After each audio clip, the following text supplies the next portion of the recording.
Oi para todo mundo, hello everybody. Desculpem o atraso, foi um erro meu, viu? Que mudou o fuso horário, acabou o horário de verão em Montreal e achei que ainda estaria no horário de verão. Então, o que era 3:30 virou 4:30. So, I'm sorry everyone, that was my mistake. I just, wasn't aware of the change in the time, summertime in Canada, but I'm really honored to, welcome Professor Linda Pagani. She's a researcher and professor at the University of Montreal,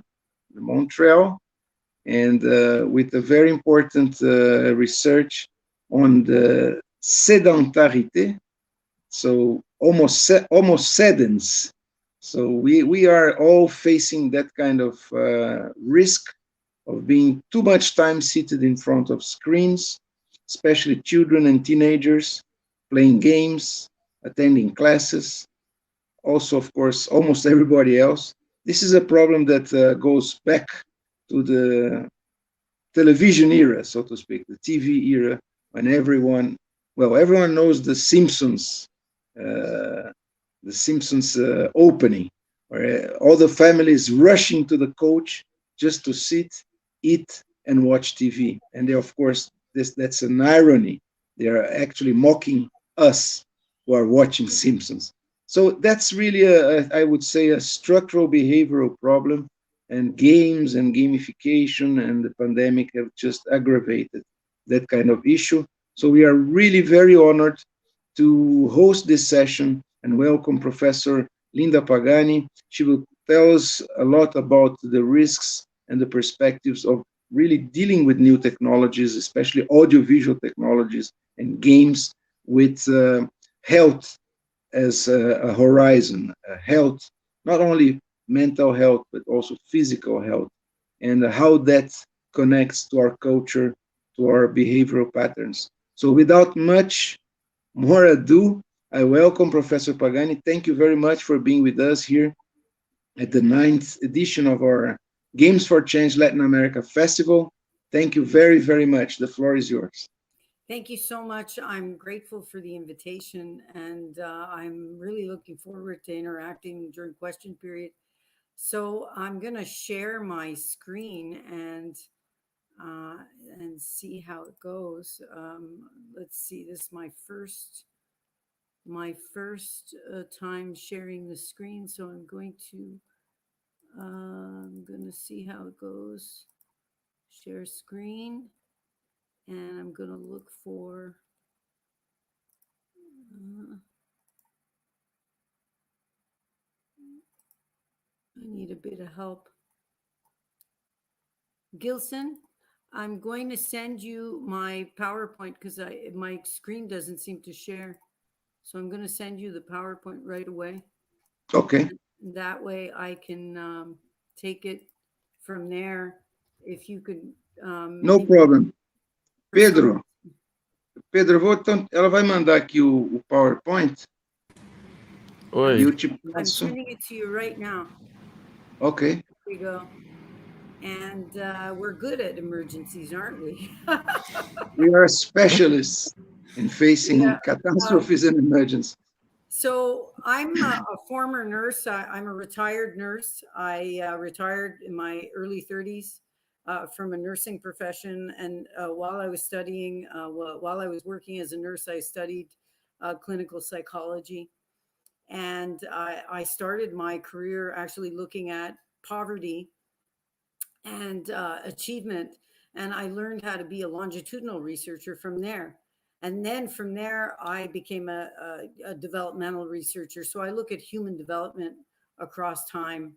And most of the kids I look at are birth cohorts children. So I follow them from birth and I look at them in early adulthood all the way through.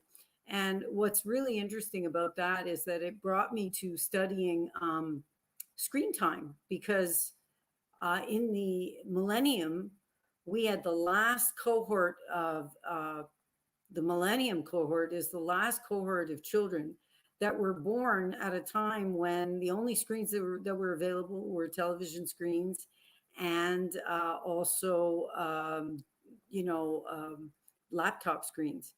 And so historically, that's a really important period because as a researcher, that is the easiest way to study screen time because it's only one screen. And from there, I started doing other stuff that's related to screens. And I'm going to share one of my video game studies with you. But we're going to take a walk through different neuropsychological experiences that people who are gamers experience. And we're going to end my talk with policy implications and clinical implications. So I'm wondering, did you by any chance get my PowerPoint? We are on the way to that. Just 1 second. Thanks.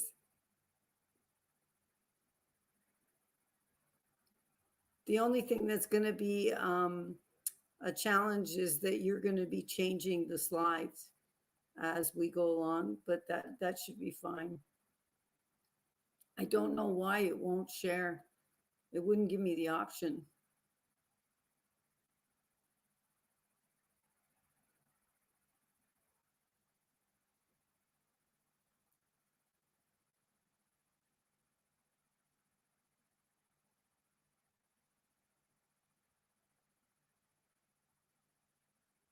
It's cold here in Montreal. I have the fireplace, as you can see. The fireplace is going in the background. Thank you.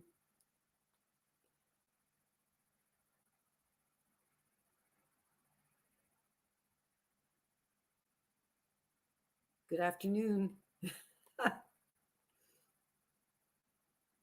Thank you, Jan.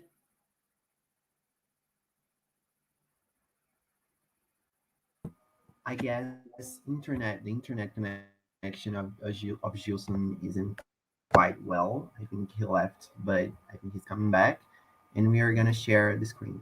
Just a second, okay? Thank you very much.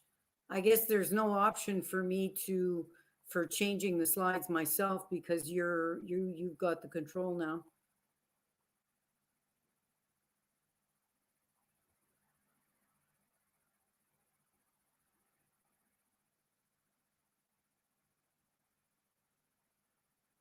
I'm glad I thought fast.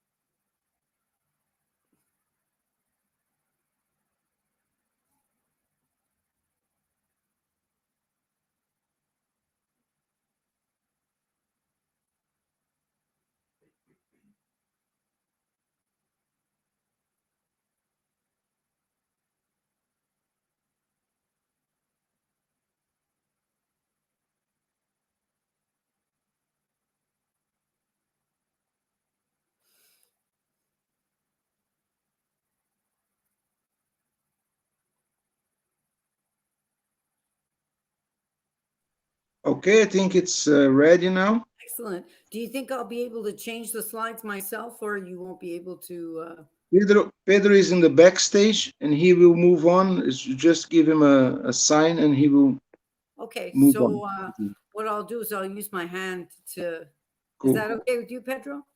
Perfect. So I'm really grateful to have the time to chit chat with you about this particular field of research that's expanding at leaps and bounds. I mean, I am so privileged to live in this lifetime because, you know, when I was born in '64 and things were a lot different back then, and we used to talk about how technology was going to change. So today I'm going to speak to you as a longitudinal researcher who works in brain health, and all my work actually relates to public health. So I'm going to ask if you can change the, thank you, Pedro. So I'll just wave at you. So this is the plan for the talk. Next slide. Great. So the first thing we're going to do today, what we're looking at, I changed the title up a little bit. Yes, we're talking about sedentary man that plays games, and we're going to be looking at the good, the bad, and the ugly, just like the movie. So right now we're going to look at the good. And gaming as a tool can be a tool of cognitive enhancement. A lot of people use gaming. Next slide. A lot of people use gaming as a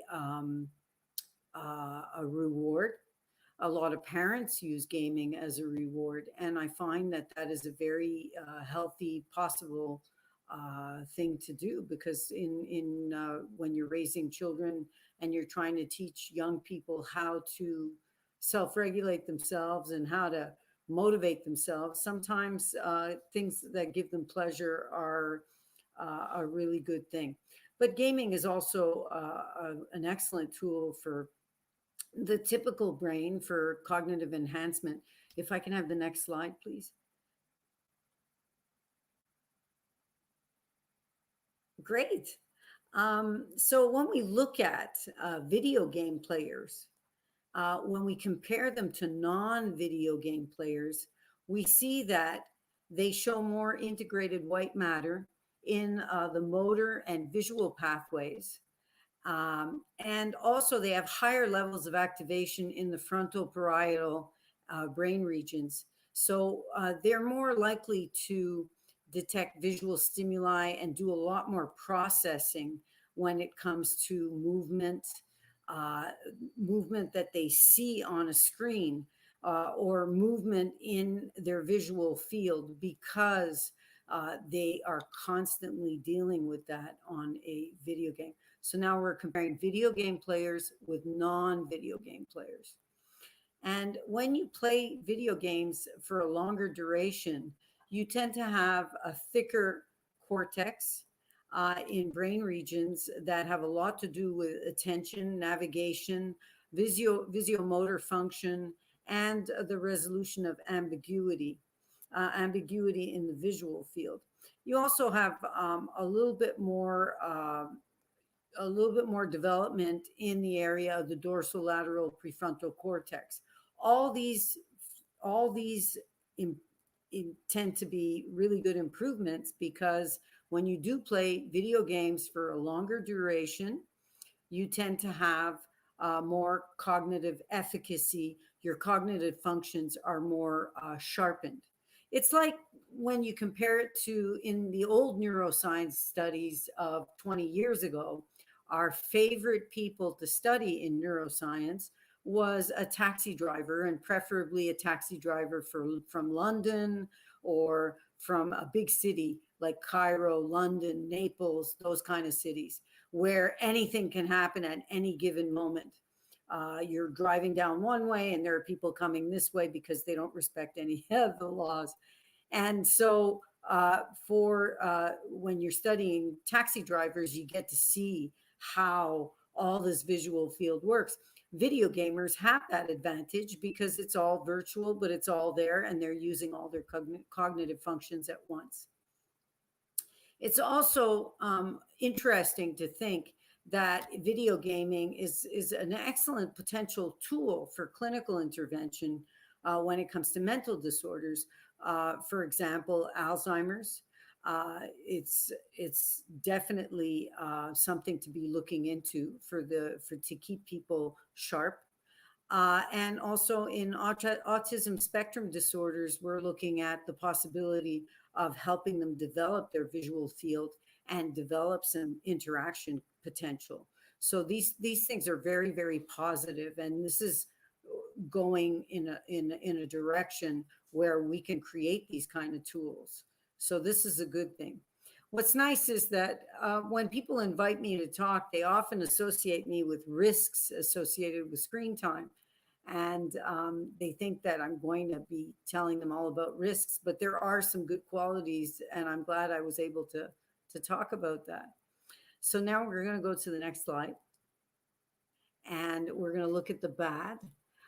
Lifestyle is definitely an impediment when you're talking about screen time and when you're talking specifically about gaming. If I can have the next slide, please. The one after that. So when we're looking at, there's a number of studies, especially if you want in computers and human behavior, There's a number of studies that have been published, and one of them's a review that selected 36 studies out of over 3,000 studies that were candidates. And they showed us a number of associations between online video gaming, including esports and other forms of online video gaming, and lifestyle outcomes. And what you see is that there are lifestyle risks. Physical activity is definitely a problem. You have decreased levels of physical activity, and you, as a result, have increased body mass index. And that's long term for society is a problem because in many countries, healthcare is subsidized by the government. And the more we have, the larger the body mass index of the population, the more we have problems with diabetes over the long term, hypertension, triglycerides, and cardiovascular illness. So you definitely want to consider the costs of all these things over the long term if you're looking at it from a population health perspective. There's also nutrition related problems. Especially when you're looking at young people. Young people tend to, if they're gaming, because the brain uses 80% of the sugar in your body at any given moment. So if there's sugar circulating in your body in the form of glucose, and you happen to be gaming, the sugar is definitely very usable, and it gets dispatched to the brain right away for the activities that require cognitive function. The thing is that because young people tend to go for very cheap sources of glucose, they tend to have a poor diet. They tend to go for Red Bull or things that are sweet and juice and things like that. All that has implications for your body mass index and also just for your general health. There's another thing that's interesting to know is that the more you play games, the more you're involved in overstimulating your cortex. And if you overstimulate your cortex, you tend to have sleep onset problems. And you can also have a decreased quality and duration of sleep. There's a problem with that is that if you have a sleep delay onset, like your onset is delayed and that you're poor quality sleep, then the next day around 3 or 4 in the afternoon, you're just about to fall asleep at the wheel. So these things are really, they have important implications. Sleep deprivation is definitely a common complaint among people who work with computers as well. So it's not just the gaming. It's not the fault of video games per se. It's the fact that there's so much light and it just overstimulates your cortex. Then there's lifestyle related outcomes that have to do with eye strain, wrist pain, neck pain, all these things. When you're sore, you tend to not want to do any physical activity that involves exercise. So these are things that we need to consider because lifestyle can be an impediment if you want to be able to enjoy gaming for what it is. It's a form of enjoyment, it's a reward, it's a form of stimulation. So I'll have the next slide. In my own work, I use prospective longitudinal designs. So what we have are children that are born and I follow them over time. So on the next slide, I'm going to tell you about this study that I did on children who were born in 1997 and 1998. And we followed them up at age 12. And we were looking at how much video gaming they did. And it was all self-reported.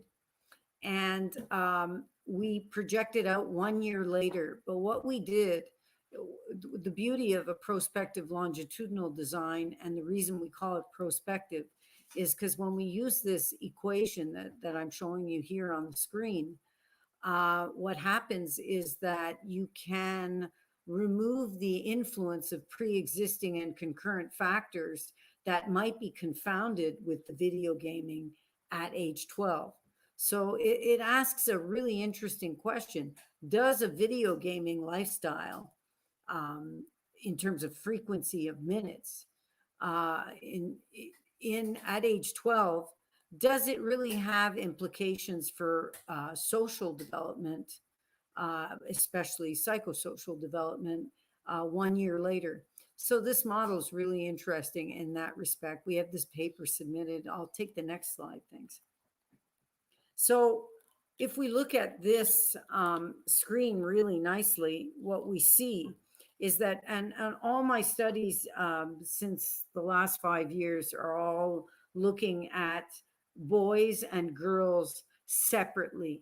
As a longitudinal researcher and as a feminist and as someone who works in public health, I believe that we should never treat boys and girls, men and women in the same population. If we have a data set, there's absolutely few reasons to put them all together, because males and females, boys and girls, they experience risk and protective factors differently because of their unique, the unique influences that are biological and also contextual that impact them throughout their development.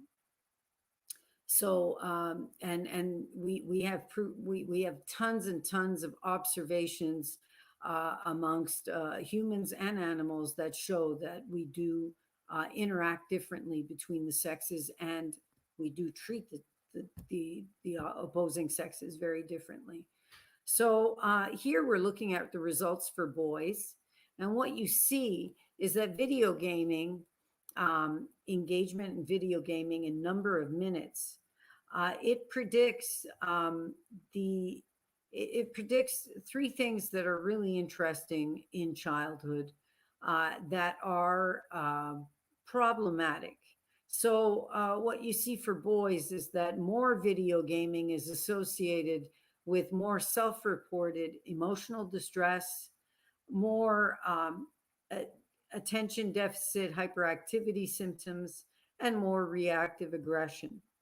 And these are pretty significant, and they're above and beyond a whole host of baseline pre-existing characteristics that could confound the video game engagement. And so once we eliminate all those, that is the three results that we get that are particularly interesting. Now, why would that be? Probably because what we're looking at in this paper is video engagement, video game engagement. It tends to, when you're looking at it hourly, as you go up in hours, you get experiences of different, you get increases of 15% for emotional distress. You get an increase in by 27% risk increase of ADHD symptoms and 23% of reactive aggression. And this is all self-reported, which is really interesting because we don't have a whole lot of adolescent studies that are self-report. And what's nice is that all the pre-existing and concurrent confounding factors that we controlled are all either they're all either controlled for in one way or another. But what's important is that they're reported by the parents, by the teachers, and directly measured. So it makes for a multi-trait, multiple sources of data in the stuff that we're controlling. So we see here that boys are more emotionally distressed if they play too much. So if we go to the next slide, we have girls. For girls, we don't see that much emotional distress, but we do see a similar regression coefficient for ADHD symptoms and reactive aggression. So the question becomes, there's two questions actually. Why is video gaming, why does it predict these psychosocial risks 1 year later? And if you think about it, um, any sampling that you're going to take of common video games that are played by 12 and 13-year-olds, you're going to find that there's a massive amount of violence in those games. And what happens is that there must be a larger exposure in the sense that the, the number of hours exposed to those things may have an impact on them. You tend to be more tunnel visioned when you are exposed to those kind of content. And if you're doing it for a long period, it can have an impact over time. So if we can have the next slide. So the next part I'd like to talk about is the ugly. Let's have a look at that. Next slide. Yeah.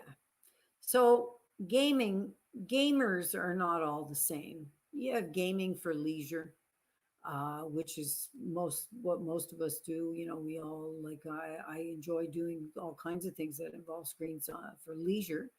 And they're definitely a reward structure for that. I mean, we need to find ways to be motivated, right? Apart from money. And then there's professional gamers, where I was just speaking about being motivated for money. Professional gamers are very atypical people. They're atypical because they've made this has become a profession. It's a job. It's a career. There's barely any emotion involved in it, and just like any other career, there's a point where things are not that rewarding. You just do it because that's what you know how to do, and that's how you bring home the cash. So professional gamers are as atypical as someone who's a doctor, a lawyer, or a merchant. I mean, everyone has their particular characteristics, and that they bring to the table with that. Then there's problem gamers. When you talk about problem gamers, and I'm a psychologist, you're talking about 5 to 10% of the population. And the ICD has defined it as people who they persistently engage in playing games despite the psychological distress and the interference with daily activities. And this has to have occurred for more than 12 months. Here in North America, the DSM-5 has put gaming disorder as a potential diagnosis, but they haven't accepted it yet. Probably because the argument is there's a lot of debate about the 6-month and the 12-month. And what happens is that that criterion is very, very, it's a difficult period because the 12-month criterion requires that people have been persistent for a very long time. Generally, there's some kind of intervention that might happen in the surroundings of these people, you know, because it's just, there's a point where somebody comes in and says, you just can't do this all the time. You have to eat. So, but nevertheless, there are a couple of cases of people actually that have died. There was someone in Korea, someone in China that died because they played several consecutive days without eating. The electrolytes in their body were all out of whack, and as a result, it could create some kind of imbalance, and also the cortical irritation that occurred. Probably also the brain shut down. So there's a number of consequences that are associated with not socializing and not getting out, getting your vitamin D, because we know that that has a lot to do with your vitamin D. Being outdoors has a lot to do with all your autoimmune functions. And what happens is that if you're not getting enough outdoor time, you're about to create a situation where you are going to, your body's going to attack itself. So generally, what's really interesting is that you're talking about a 5% of the population if you're looking at it on a 6-month perspective. If you're looking at it at a 12-month perspective, probably you know, a little bit less. There are studies that show 10%. It depends on culture, mostly. The Asians tend to play more games. They have more of an indoor life. And there's other cultures as well that tend to have a higher risk of gaming disorder. Myself, I have noticed that gaming disorder has a lot of qualities that are very similar to pathological gambling. I have another series of studies that I've done in the past on children's gambling behavior.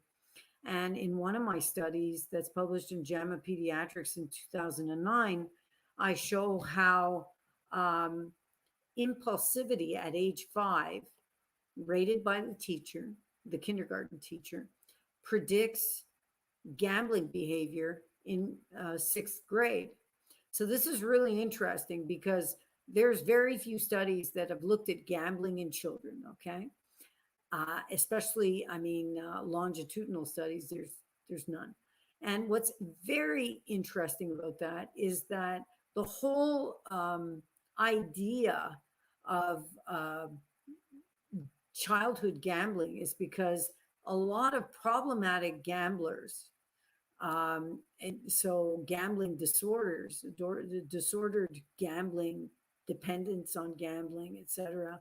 Those people tend to have, when you ask them, when did you start? They tell you that they started gambling very, very early in life. And so this is why it's an interesting study. But what was so interesting about that study is it backs the whole idea that addictions are ultimately rooted in early childhood impulsivity. So this particular, what's very interesting to me is that there's a common ground between gaming disorder and the idea of having an attention deficit or an impulse disorder, an executive deficit, if you will, kind of problem. So these, and when I say executive deficit, for people who don't realize what that is, executive functions are the mental governance parts of your brain that work together in like an orchestra, and they just help you plan your moves, help you debate on what to do, help you figure out what's going to be more rewarding so that you kind of make your decisions as you go along. Executive functions are at the root of ADHD, for example, when you're looking at it from a clinical perspective. So there's a certain amount of psychological distress also I'd like to comment on. This 5% or 10%, depending on where you are, this population is very, very different from average gamers that are just leisurely gamers and professional gamers, because they don't tend to they don't tend to process rewards the way they should. Just like problem gamblers at the root of the problem, at the root of their addiction, is this whole idea that they keep trying to master their ability to understand reward systems, but they don't seem to learn from the consequences of their actions. And so what happens is that there's constantly this hope that they're going to be able to master the processing of rewards. And so this is a problem. And we know, because if I'm not a big gambler, so when I go gambling, it's like I don't care. I'll say, okay, I'll put in $1, and I'm not, I'm almost counting on not winning, but that's my reward system, and it protects me from getting involved. But someone who really believes that they can actually master their reward system, they keep trying. So that's where the gaming disorder issue is very common to other addictions. Um, and and this is important to say, because there in gambling, in the field of gambling, there's always been this debate about gambling being more of an obsession or an OCD, an obsessive compulsive disorder, and it clearly is not. It's all about executive deficit, especially when it comes to reward processing. So that's what I'm thinking this 5 to 10% of the population might be doing. Disordered gamers, unfortunately, give gaming a very bad rap. And it's unfortunate because I think that when we take the extreme cases, it's like saying that people who are drunk drivers, that all drivers are bad people. No, it's drunk drivers are bad people, but not drivers. So what happens is that we need to keep that in mind, but we also need to keep that in mind when it comes to creating policy. I'm going to talk about that later, because I tend to, I like it when we think out of the box, and I really want you to think out of the box now when we get to that point of talking about policy. We need to remember that with correlational evidence, the all this research on gaming is correlational. There's very few studies that are in causal modeling, and you cannot causal model. You cannot create a causal model that's going to make someone into an addict. This is why. This is why it's like a spanking study. I can't put, I can't randomly distribute people and tell parents, okay, you spank and you don't. So this is the problem, is that we miss that smoking gun analysis. But nevertheless, the kind of analyses that we have that I just showed you, that are prospective longitudinal, that try to take into account all the psychological baseline variables that you can, so that you can extract them from the, like all the partial correlations away from the video gaming, so that you can see if there are any lifetime risks or lifestyle risks.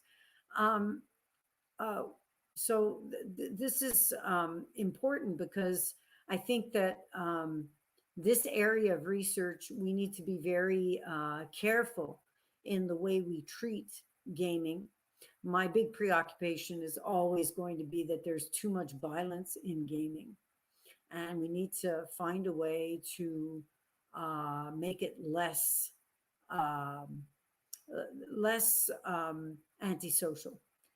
And that is because there's a lot of undercurrent that just seems to seep into the psyche, that we just don't want.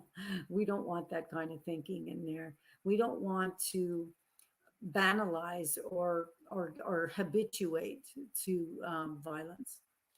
And when I say that, I don't mean we adults, because adults process violence a little bit differently, actually a lot differently from children. Until you're about age 14, it's very difficult to, you're very concrete in the way you look at things, and it's very difficult to not look at violence in a very concrete way.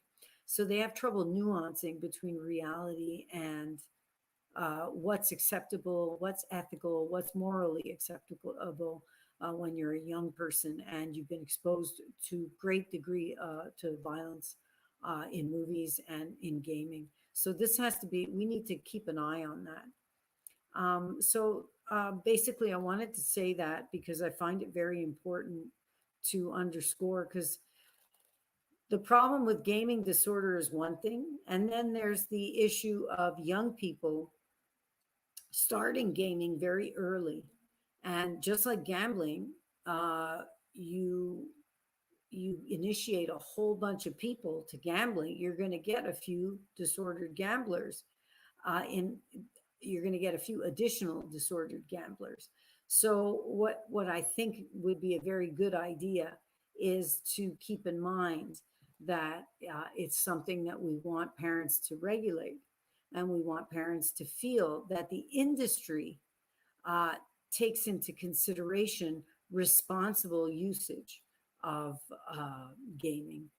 So I'm trying to find a way so that everyone can consume and have a good time, but also that it's responsible when it comes to population health. So if we can have the next slide, please. Uh, Another thing I wanted to show that I find really interesting is that pro gamers, okay, they show something really interesting because they're atypical. They tend to show very enhanced cognitive functions, probably because they're constantly in front of a cockpit, and they're doing it for well, it's like any profession. You'd like to do this, you go and do it, and you get a certain amount of reward from it. So they've engaged in all the rewards that go along with having this particular activity as a profession. But at the same time, because they're so involved with it as a job, they tend to, it's like people who work in the stock market. I would say they're the same people, that very, very similar in that people who are working in the stock market, if they're working at the New York Stock Exchange, they're watching the numbers and you see the wheels are turning in their head constantly. So that's really interesting. When you look at it from that perspective, at the other end, you have people with gaming disorder who play the same number of hours, for example, or more. They probably play twice the amount, because someone who's a pro gamer may be sort of like me. I'll be at the computer for 5, 6, 7 hours in total per day. And I might have 1 or 2 meetings in addition to that. But I've had an 8-hour day, or maybe an 8.5, 9-hour day sometimes. But after that, I'm just gone. I'm not even thinking about it anymore. But someone who's got a gaming disorder is going to probably play that long and more. And what's interesting about it is they don't have the same enhanced cognitive control from all that practice. And that is where the problem is that they go into it having a faulty reward processing uh, circuit in their brains, in the executive function areas of the prefrontal cortex, and it just doesn't get any better. So, in other words, people with gaming disorder are never going to become pro gamers. These are two different kinds of brains. Can I have the next slide, please?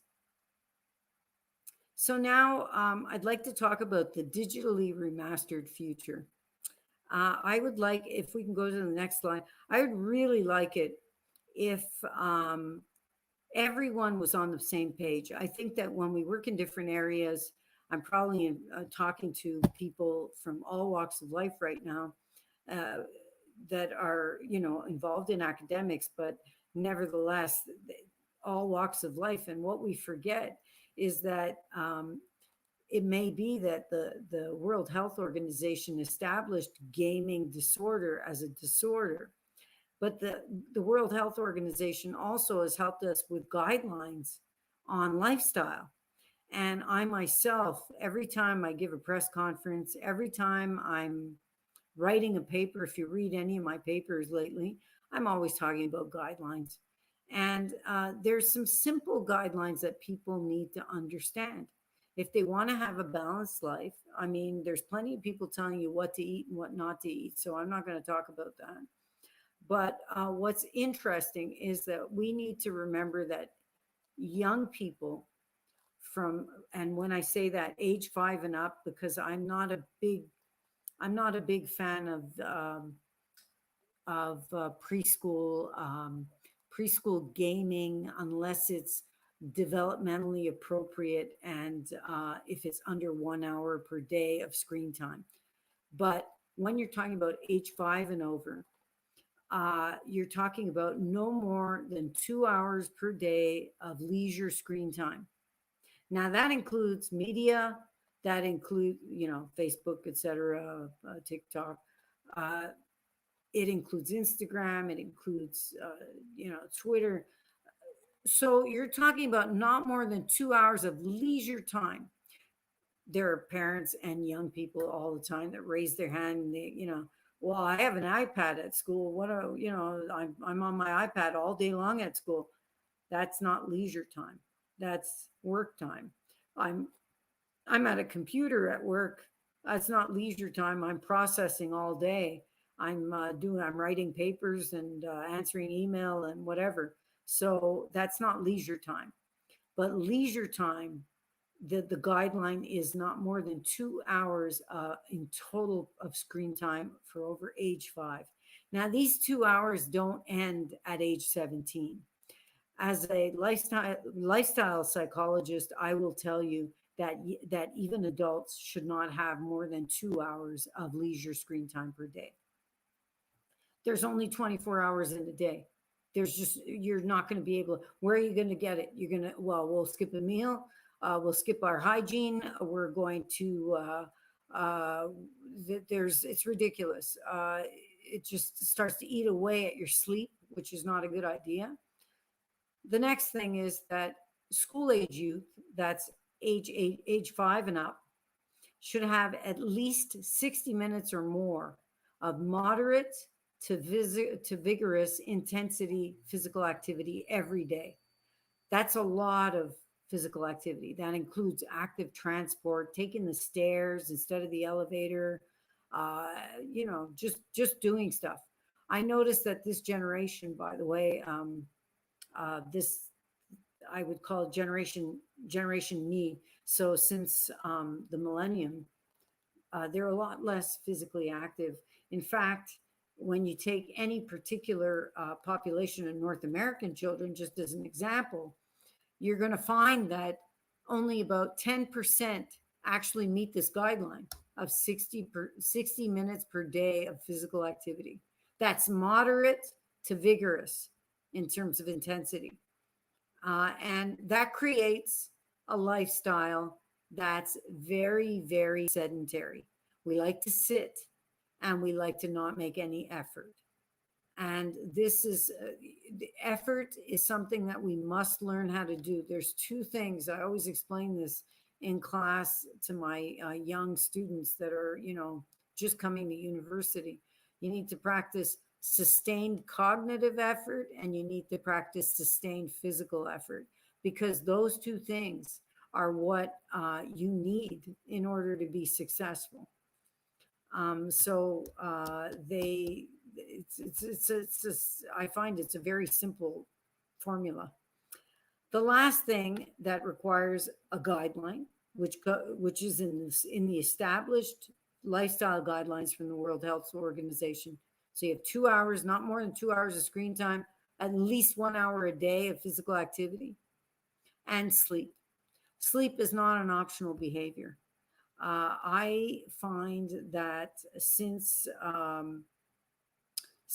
we've gone into technology a lot more, and also since there's been the technological revolution. So we stopped farming and we started creating all kinds of machines. We tend to try to work more. We try to produce more because it's good for the gross national product. I have no problem with that. I have a problem when people start treating sleep as though it's an optional behavior. Sleep is not an optional behavior. So you have school age children who need between 9 and 11 hours per day. And it has to be relatively at the same time every day. If you start going to bed at 4 a.m. because you're playing games or you're watching a movie or you're watching several movies, all that does is create jet lag, because your brain thinks that you're in Paris or Greece or wherever, because you jumped the number of hours from the night before. So it has to be regular hours. Teenagers need 8 to 10 hours, and young adults need 7 to 9 hours of sleep. That's a lot of sleep, and that is necessary. Sleep is part of cerebral recuperation. The brain has to detoxify. It has to untangle all those different regions that don't need all these connections. All the loose wires have to be washed out, and the brain has to get a good cleaning, and that has to occur when we're in REM sleep. So, if I can have the next slide, please. Next slide, please, Pedro. Thank you. So these are the kind of things that children and youth should be doing, either aerobic, muscle strengthening, bone strengthening, and also balance training is very important too. So anything, all these things, they go into the 1 hour a day in different combinations. I also like to add not just balance training, but I would like to add active transport, because there's days where you just don't have the time to go to the gym. So what do? You try to say to yourself, okay, listen, I've got arms and legs. I'm not carrying big boxes. I could take the staircase. There's no problem. Once you start taking the staircase, it will, if you calculate the whole week, you will have done a whole day's requirement of physical activity. So that's great. Next slide, please. I just wanted to show you the kind of things that we can recommend to children and parents, because parents look at us today. They're sedentary. They're holding their phone at the same time as they're talking to you. So I understand where they're coming from. They come and see me and tell me about their child having a problem with too much screen time, and that they're not concentrating, they're this and that, and they want some Ritalin, but at the same time, they're also unaware or unwilling to they themselves engage in aerobic activities, muscle strengthening activities. They can't even imagine. So sometimes I have to actually tell people, well, I mean, you can go running, you can hop around, skip, jump, go swimming, dancing, bicycling. It's like they've lost the idea of, and it's funny because with all this technology around us, people go, well, I don't like sports. Well, you don't have to do sports. You could do active transport. You could do your housework. Housework is physical activity. So tell my kids that. So next slide, please. So the thing that I want to tell you in this slide is that children under age 5, I know that the gaming industry is courting children under age 5. I just want the gaming industry to be more wary of the fact that these are very, very young brains, and that we want them, we would like the cognitive enhancement, the enjoyment of leisure gaming. We would like all those qualities. We'd also maybe like to sharpen some reward processing, with gaming. But at the same time, we need to remember that they need at least 60 minutes a day of energetic play, and that they need to be able to not be exposed to too much violence. Maybe sometimes in the gaming industry, they could think of ways of making the software such that, or whatever it's called, the way things operate, such that if you've been playing for 15 minutes, that things stop and say, why don't you go and jump around a bit? Go do something and come back in 15. That way, there's a few reminders built in, and it's actually very, very desirable to do that kind of thing, because you look like you're taking into consideration the lifestyle factors, and that you're trying to work with people to not be a risk factor. So if I can have the next slide, please. So now I'd like to just end with my take-home clinical message. So I can have the next slide. Okay, so what did we say? We said that typically developing people lead a balanced life. So we know that. And we just talked about, apart from, I never mentioned anything about eating, but there's got something to do with regulating your screen time, which means your sitting time. Uh, it means your physical activity, and it means regulating your sleep. Games are rewarding, and I'm not going to take that away. I would say that the fact that games are rewarding and the fact that humans like rewarding behavior is an excellent tool potential. It's an excellent idea to work with, to make it a therapeutic tool. So we want to create tools that enhance cognitive function. We want to create tools that are developmentally and humanly human development, human psychologically responsible tools. So that's really important. And what I want to mention is that youthful developing minds are exposed to a lot of toxic material on screen media, and we need to take responsibility for that. We really do. I spent the last month actually dealing with the Squid Games, uh, and all the stuff that goes with Squid Games. There's a very big difference with the way humans, young, youthful children, deal with violence and the way adults deal with violence. For example, I mean, this is a great example.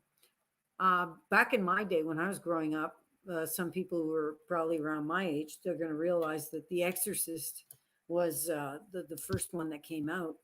I may have been, I don't know, I was 7, 8, 9, 10. That was a huge movie. It was extremely scary. And a lot of people like scary movies. And you must wonder, why do people like scary movies? Psychologists have asked themselves that, and we've done all kinds of analyses on this kind of subject. Adults like scary movies because it helps them discharge anxiety. So that's not a bad thing. People who are feeling aggressive sometimes also need to discharge their aggression by watching such things, watching the Texas Chainsaw Massacre, watching horror movies. Now, you can't take those and bring them down to scale for something that can be used for under a certain age, say age 15 or 14, because those children there's a number of them, I'd say half, that haven't reached uh, abstract thinking in an efficient manner. So, because of that, it could traumatize them, terrorize them. It could create a cognitive image of the world, mindset that is a negative mindset about the world. And that's all we need for the future workforce is a bunch of kids that are born and trained in by their gaming and by their screen time to have a negative outlook on other people in the world. Because what we need actually is to put good people with good minds and good conscience into the workforce, because then we don't have to worry about locking our cars and locking the door when you go to bed at night, right? So that's what I wanted to say about the fact that young people are exposed to a lot of toxic material, and I think I wanted to just responsibilize ourselves to be sensitive about that. Um, the associations that we see and that I talked about are not causal. However, and this is a big however, when you look at the properly done work, and I'm gonna look at my work, for example, because I tend to use an economic style regression analysis, which really takes into account many control variables at the same time. It's incredible that I could find significant results because I I pretty much control for everything. But when we do find that kind of almost a smoking gun analysis, and that you get regression coefficients that are as strong as the correlation between smoking and lung cancer and lung sickness, lung illnesses. All right. Those coefficients become very real and very serious. It's not just the smoking lung cancer correlations that we should be concerned about in life. And the reason I say that is because here in, well, when you buy cigarettes in North America, I don't know about other places, but we have a policy that's a responsible policy that the tobacco makers are obliged to put the risks and pictures of the risks on the cigarette packages. All right. I'm not proposing us going that far.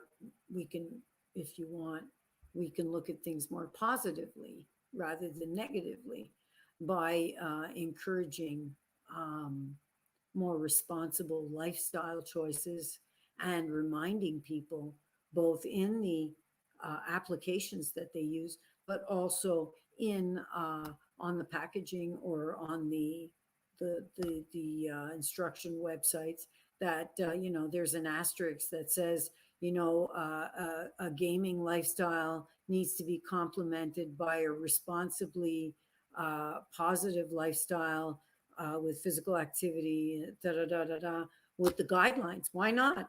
You know, if tobacco makers have to put pictures of lungs with lung cancer, why can't you put something positive on those kind of things? So that is, for me, a very important policy point to take home. And we should be asking the software developers to do that kind of thing. We need to also remember that professional gamers are not typical people. It becomes a job, and they know that it's a job. So for people who have risks of, who perhaps have pre-exposing factors like ADHD, or that already have problems with learning disabilities, some neuropsychological issues, they become those people who want to gain more and who are more at risk of becoming toxic gamers, people with gaming disorder, because the people with ADHD, they like to practice distraction. The people with autism like to practice perseveration. That, you know, they like to watch things go on and repeat the same thing over and over again. So, and people with learning disabilities, because they're not doing so well at school, they like to try at something else that they have better chances of working at.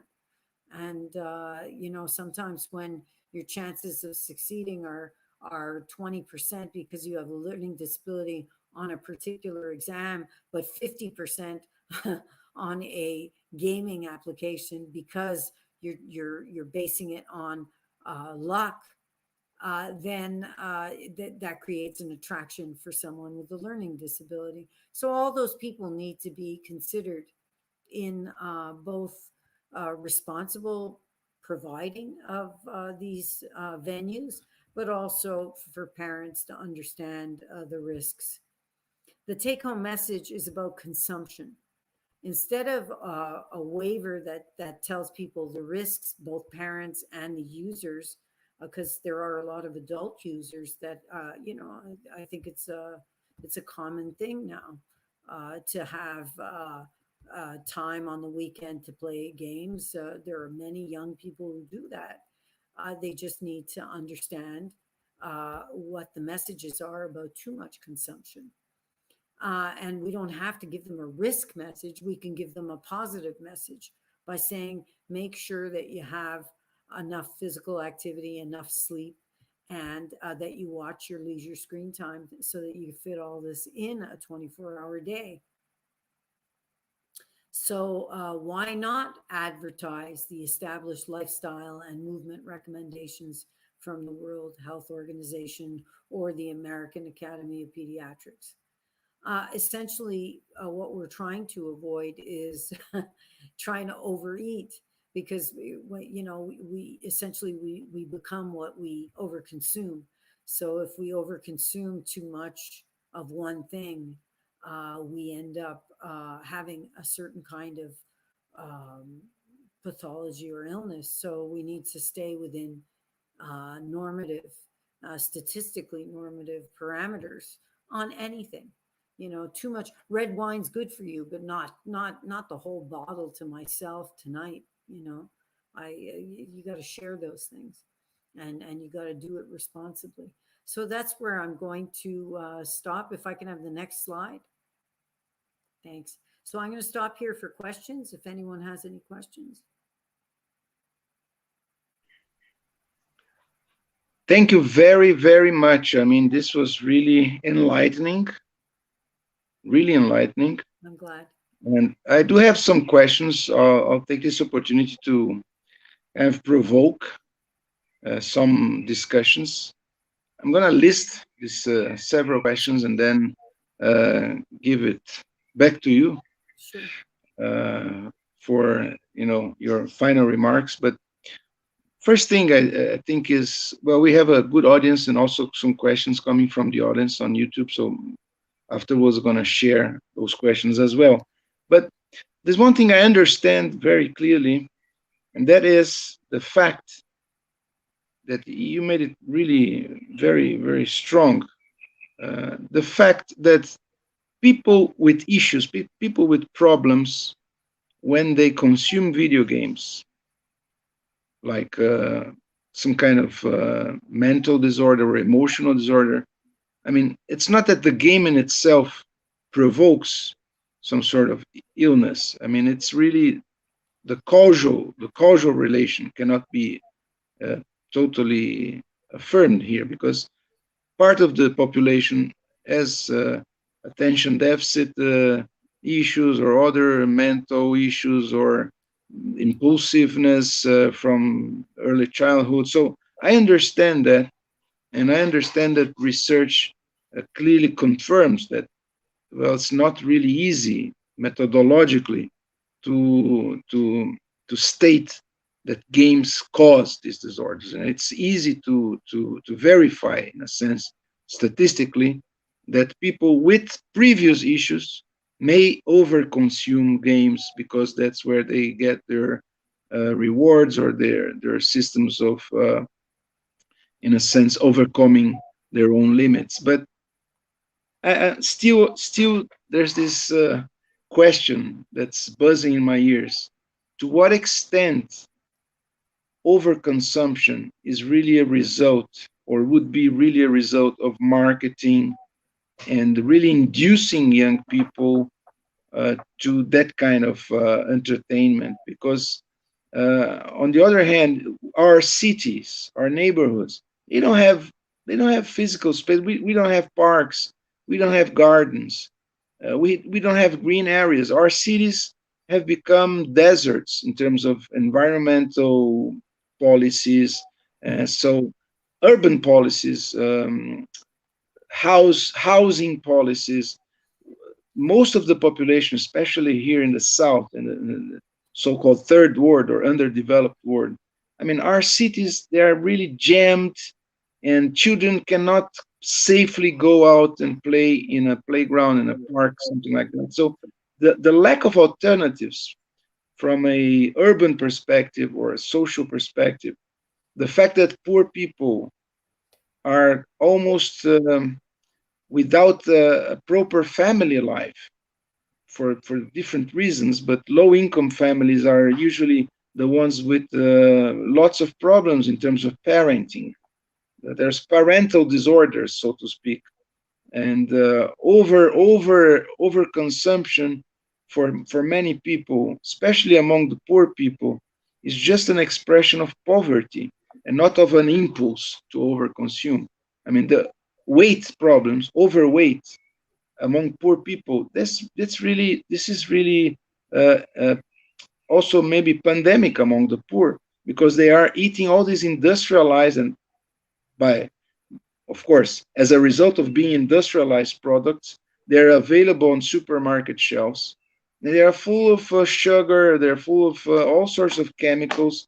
So these poor people, they tend to overconsume these products and services and food and beverages that are cheap, because they're full of conservants, they're full of chemicals, they're full of sugar, and they are an illusion of well-being.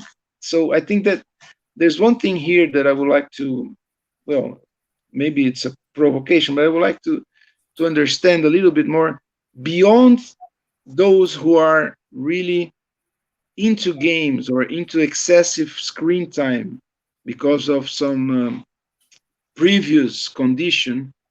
What can we do with respect to a society that really leaves no options for families and for children to go out and exercise or take a walk or just go into a park or even a playground in a school? I mean, our schools, especially public schools, they are totally greenless.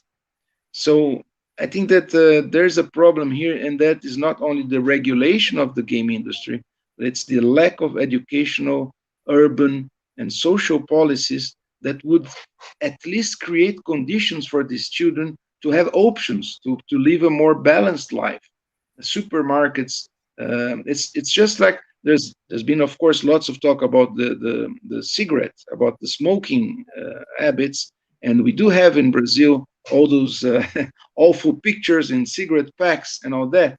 But as a matter of fact, that does not exist for all the rest of the food products or beverages. You don't see any alerts, any warnings with respect to the issues that are related to overconsumption of these products and services, as well as with games and digital entertainment. So that would be one question for more macro societal perspective.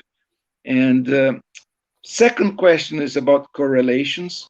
You mentioned, I really enjoyed that differentiation between boys and girls, which I think makes lots of sense.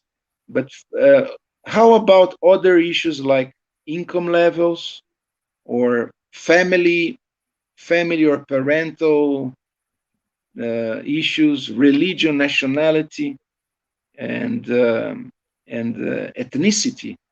Like Brazil as Canada, our societies are home to a diversity of ethnic groups. Is that an issue for you as a researcher? So, how is, for instance, digital games penetrating family structures in middle class or higher income families as compared to families that have some kind of legacy, indigenous people? Is there a difference, a cultural difference for people who already are part of a cultural heritage as compared to the middle class? Middle class people are really raised in urban environments, and they are just, let's say, I wouldn't say slaves, but they are really children of media. They are the result of what media produces. While more traditional families, maybe they have some kind of values, traditional values, some heritage, some cultural heritage. Would that make sense? And last but not least, I'm a professor at the School of Communication and Arts here at the University of São Paulo, and myself specializing in the political economy of media and of the audiovisual industry. So regulation, warnings, and all that, how can that pierce through this kind of media tsunami? Because we see that cigarettes, for instance, they were part of a glamorous film production culture for decades. Smoking was glamorous, men smoking, women smoking. The industry was funding research that would prove that cigarettes are not cause of any disease. For decades, we've been through that. And I see that now this is again going on with the media and industry. So games or gamification or game-like narratives, they are all the buzz in Netflix series and TV programs. This has been on for a long time. And then, as well as with smoking, we were yesterday in our festival here, we had a wonderful meeting as well with a professor from the University of Campinas, and she was comparing now the electronic cigarettes that sell themselves as a cure to smoking. I mean, It makes no sense. I mean, that's really aggravating this kind of chemical addiction. But it sells as a new technological frontier. And I see the media industry, the audiovisual industry, as partnering with that kind of unsustainable lifestyles. So yeah, I hope I'm not broadening too much the issues, but and I also see some aggravating phenomena, especially with esports, and the idea that, of course, professional gamers are a category in themselves, but the audience, these are by the thousands and now even by the millions that are passively watching some guys playing video games on that screen. So it's not just that they are spending too much time playing games themselves. They are just spending their time watching other people play games, and they are really impressed by the prizes, the multi-million dollar prizes that these professional esports, so to speak, esports. Isn't that strange to call that a sport? I Yeah, mean, isn't that really legitimizing these kids to think, oh, I don't have to go and exercise because look, playing a game is a sport after all. So they spend hours and hours watching these esports events, and then instead of opening the door, going to a park or going to exercise or even going up and down the stairs of their building, they're just going to play games. So I mean, I think I fully agree with your guidelines. I think they are very important. Thankfully, there are more people now doing research on these issues.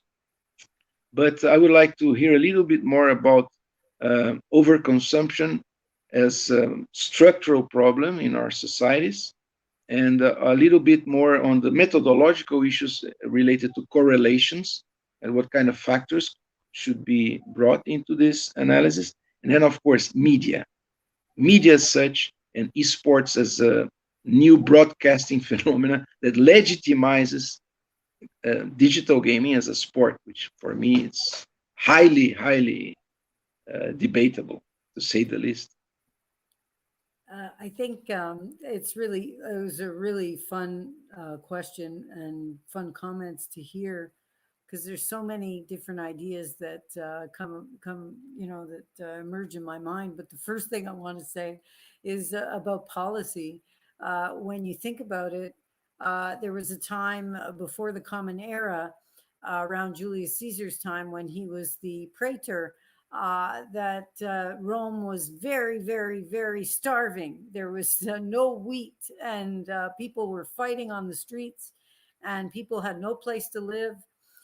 Soldiers were coming back. They had no houses. Everyone was homeless on the streets unless you were a patron. What did Julius Caesar suggest? He said, why don't we build a Colosseum, or why don't we build something? And so they would build amphitheaters all over the place. Okay, that they would build amphitheaters. And he said, bread and games, that's what people need. And he was his assessment was, I mean, his policy was right on, because poor and not poor, wealthy, all kinds of people were attracted to the same thing. They wanted bread and games.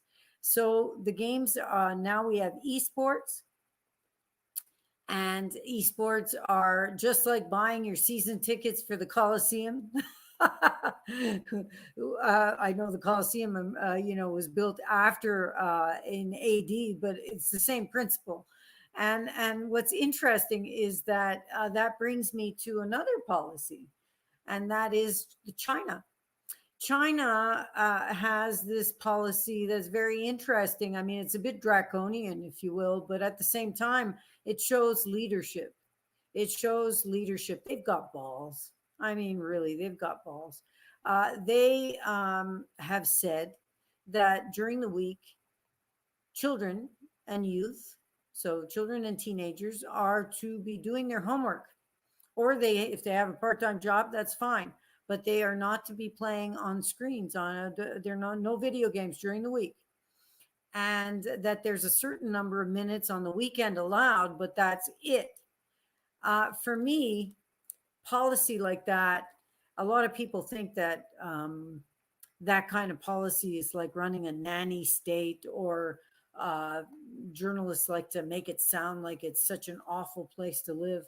But at the same time, they're making decisions that have a lot to do with population health. They do not want another group of young people coming into the workforce that don't want to work more than a couple of days a week and want to play games all the time.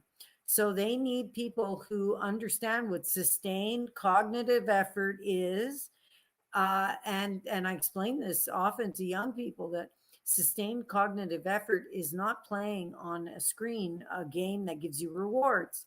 There are plenty of things that we have to do during the day that are not really that rewarding, but that we do them anyway. And that is what life is all about. And that's what, you become an adult. The day you become an adult is when you say you're not going to complain. You do those things. So that brings me to the next thing, that it's not just governments that need to have a stronger stance on certain things, like um, policies about gaming, like sticking to guidelines, but also to, like you said, building parks. Apartment complexes should have a park where there's durable equipment outside made out of steel, that concrete and steel, that people can go and work out. Kids can go and throw a few baskets. Smaller, we don't need football fields. We need fields that people could play tag and have fun. And so these kind of things are policy issues. And just like good parenting requires good leadership, I think we need good leadership in policy. And so that's my comment about that. When it comes to ethnicity, we see that ethnicity also has a lot to do with culture. And culture is something that it will have an enormous impact on how you spend your day, and how you perceive work, and how you perceive games. And I think that there are certain cultures that are much more um, individualistic, and those cultures tend to be more isolated. The individuals are more likely to be isolated.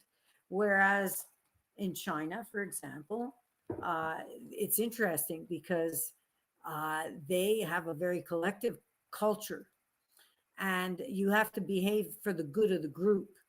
And that is the basis of their draconian, for I'm using the word draconian because a lot of the journalists have made it sound like it was such a bad thing. But no, they took leadership and they said, well, if parents need some help, we're going to give it to them. We're going to help parents by giving them guidelines, and these guidelines are going to be legal guidelines. And we in North America have had experiences with youth protection when it comes to changing culture. There was a time where you had no laws about spanking. All of a sudden, here where I live in Canada, we started having some reminders, and we created a department called Youth Protection. And so all of a sudden, when the Department of Youth Protection was created in the early 1970s, all of a sudden our rates of spanking, well, parent reported spanking, because maybe they were spanking their kids anyway, but they were reporting it. But all of a sudden the culture changed. And now those children grew up, and those children said, oh, I would never spank my children because I never got spanked. Fine. That's the way we change culture, by sometimes giving it a little bit of a push with policy. And I think that's really important, especially with parenting issues, because today we're having millennial parenting. Millennial parenting is still dealing with the technological revolution. We swung from trees for a very long time. I try to explain that to to some people, The average child today who becomes 18 years old, if we were to follow the American Academy of Pediatrics screen time guidelines to the letter, and the child that we follow these screen time guidelines arrives at age 18, the child will be exposed in total to exactly 2 years, day and night, 2 full years of their lives on screens. That's a lot. That's a lot of screen time. That's 2 years out of 18 years. So they've had 16 years out of those 18 years without screens. That's unbelievable to me.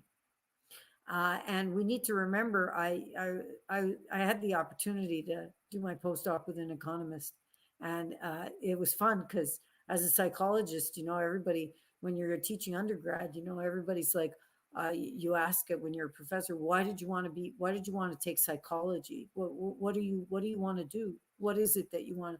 Oh, I want to make people happy. I want a better world.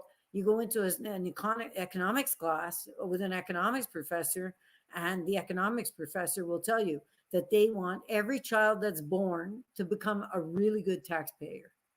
Because if we're going to live in this civilization and we're going to use a common wallet, let's be wise about it. So it always comes back to this group-based effort that we call civilization, that we call policy. When it comes to overconsumption, there are a number of risk factors that have to do altogether that I usually control for. Like you saw, I have a really strong tendency to control my stuff.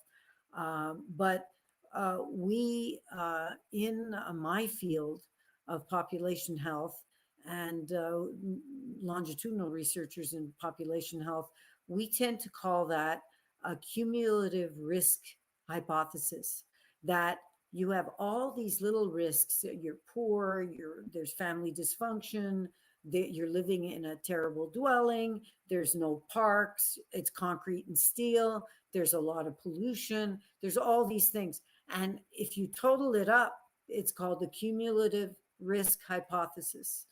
And the interesting thing about the cumulative risk hypothesis, it's like dieting. If you change one thing and you put somebody on a diet, why is it they lose so much weight in their first week of being on a diet? Because all of a sudden, all the other things have changed. It's like there's this displacement that occurs. So if we start changing, just like we did with 25 years ago, I laughed when I saw my first recycling bin. I really did. I said, are you kidding? And I threw my stuff in the garbage. Then my kids started learning about recycling in school. And I had a 5-year-old come home and, give me a, this kind of thing attitude. And I realized, oh my goodness. And so this is the way we change the world, is by, teaching self-regulation, teaching these values from a young age. I bet you that if we had all been raised with the idea that there might be a time where we have to wear masks, or that vaccines are obligatory because we need to think about the greater good, and that we're told that from a very young age, instead of being told, you can do whatever you want, you can do whatever you want, think whatever you want, it doesn't matter, because that's not true. You can't, unless you're living on an island all alone.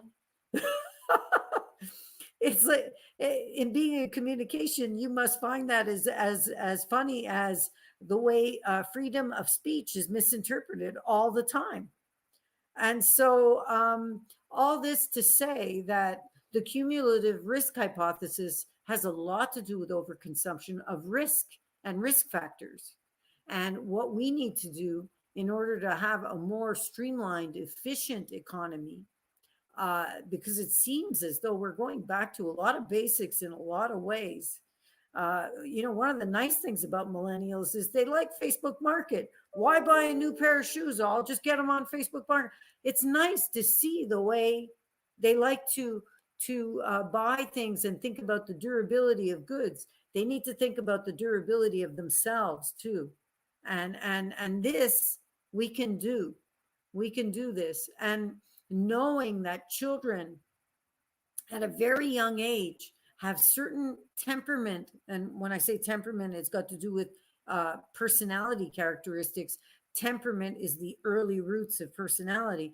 When we see the way they are in their temperament, that they're distractible. Okay, so that's a harbinger, kind of like a bird telling you, watch out for ADHD, or that they have poor communication skills in their first 2 years. Wow, you got to be careful. That might be autism, or that they have some kind of underlying aggression, some problems with controlling themselves. All those things. If we were to know and say those people need special protection, they need to be not only protected but regulated. They need to. Those parents are often, because the apple doesn't fall far from the tree. The parents are often like that too. So we need our family doctors to talk about screens. We need our teachers to talk about healthy screen time, healthy lifestyle, instead of saying that every kid in the class needs Ritalin, because this is negative. I think what we need to do is tell people how to live instead of telling them that they're this or that or the other thing. They need this because sometimes, like you said, you might be raised in poverty. You might be raised in any kind of situation in concrete and steel in an urban ghetto, and the parents need the help and the guidance themselves. So I'm grateful that people in communication are so aware of the cumulative risk hypothesis, because I think that you have the ear of the industry, and you will be able to talk with the industry about how everybody can be happy. They can make, because I'm not against anybody making money. Oh no, I think it's great. I think that everything becomes just, if you hear the cash register, there's taxes being paid, there's people going to work, there's schools being built, hospitals being funded. There's no problem with that. What I'm thinking about is more making everything in our society more functional and productive. And that's it. Basically, sustainable. We are talking sustainability Yeah. and decency and, of course, transparency. People talk a lot about attention disorders or attention deficits. I like to say that our children's problems really are related to imagination deficit. Yeah. We are, they lack opportunities to exercise their imagination, their creativity. It's not that they are not paying enough attention to things, is that the things that we show them are not worth, or they're not stimulating in terms of their creativity and imagination. It's just mass products that are cheap to sell. And so there are, of course, creative ways to make money and to make progress and to develop and to improve our GNP and all that. But sustainability with creativity might be sounder than what we see today. And I think that, as you said, families are a cornerstone, are really something important here. And many of these millennial parents, they are, I don't know, maybe too lazy, or maybe too confident in technology, so that they don't realize the risks or the cumulative risks.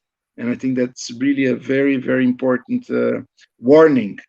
Yes. Cumulative risk. Maybe you're lazy. Oh, let's the kid play with the Well, tablets. it's got a lot to do with the fact that if you grow in a certain, there's been a Flynn effect. If you look at intelligence, the Flynn effect of intelligence over time, since the before the Second World War, we saw a rise in fluid intelligence over time.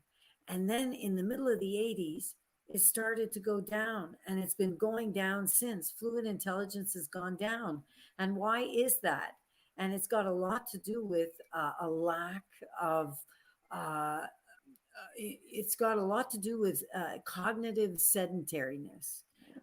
people don't want to make a sustained cognitive effort. And I'll show you how far that goes. This generation of young people didn't grow up. I still know my childhood phone number. I know my childhood postal code. I know my best friend's phone number from when I was 6 years old. Okay. And that's 10 digits. Why? Why is that? Is it because I've got a bigger hippocampus than my 22-year-old daughter? No. It's because we didn't use contacts. You'd say to me in the hall, you'd say your phone number and say, call me at 5. I'd be going 681-5757 and 450 until I got home. And so, there's certain brain functions that we're becoming less effortful with. And as a result, everything hurts sometimes for a lot of millennials to do something, to wait for something. Sometimes I notice my computer's a little slower than my 19-year-old son, and he's very impatient. And I'm like, it's just buffering. It's coming. There you go. He doesn't get it. It's like, oh no. And that's because there are certain things that we stopped waiting for the bus. There was a time you used to wait for the bus, and you didn't have, it's supposed to be here at 16:34, and so you show up at 35, and then that 1 minute becomes insane. That's ridiculous. What happens is the sustained cognitive effort, the sustained intellectual effort of trying to deal with things in daily life. It's like prepackaged food. Prepackaged food has removed all the creativity of cuisine, of cooking. And so I think that we need to understand some of the unfortunate risks that have occurred with millennials, understand that they're still undergoing technological adaptation, that as a result of that, they have an enormous deficit when it comes to effortful control, effortful intellectual and physical activity. You even have athletes today. If you speak with, because I'm very athletic, if you speak with athletes that are from a certain era, that are still active, elite athletes, and they'll look at you and they'll say, I don't know, man, it's the end of the human race. I look at people in my sport, and they can't even do what I did back in the day. They need steroids to do that. And they need steroids, yeah. Yeah. So I think that we need to think about the fact that to today's millennials, one of the side effects of this industrial revolution that we've lived is that there's been a blip in their development, but that we can pick up and understand, and we can try to create a more productive society. To me, is much more than the gross national product. I'll tell you, a productive society to me is a society where you have low dropout rates from high school. That you have a happy workforce, that you have people that are trying to succeed in life. That's a happy workforce, and that's a gross national product for me. That's it. Yeah. Thank So you very, very much. We are, as part of our takeouts of this meeting, one of the propositions that we are working on is the creation of a network of experts in games, childhood, and adolescence. So I'm going to really keep in touch with you. We hope to invite foreign scholars as well, so that this becomes an international effort towards, establishing guidelines and bringing forward all this information that is evidence-based. It's based on research, on methodological intelligence, and not only on opinion or some prejudice. I mean, it's really important. Thank you very, very much. We have lots of kudos here in the YouTube window that I'm following here. So I think that it was really a great talk. I'm so thankful. Amazing talk. Ricardo Vencio, he's a professor of computer science here at the university, is also giving you the kudos. So many people that really, really enjoyed your talk. We're going to keep in touch. Sure. Thank you very, very much. And yeah, there's lots of things to do and good research to be implemented in the future so that we have a more sustainable society and sustainable physical and mental efforts for sure. Thank you Excellent. so much. Thank you. And like I said, I'm at the University of Montreal. And if you can't find me at the University of Montreal in the phone book, you can always go on Facebook. I'm there. Thank you very much. Bye. Thank you. Thank you. Enjoy your weekend. Bye bye. Thank you so much.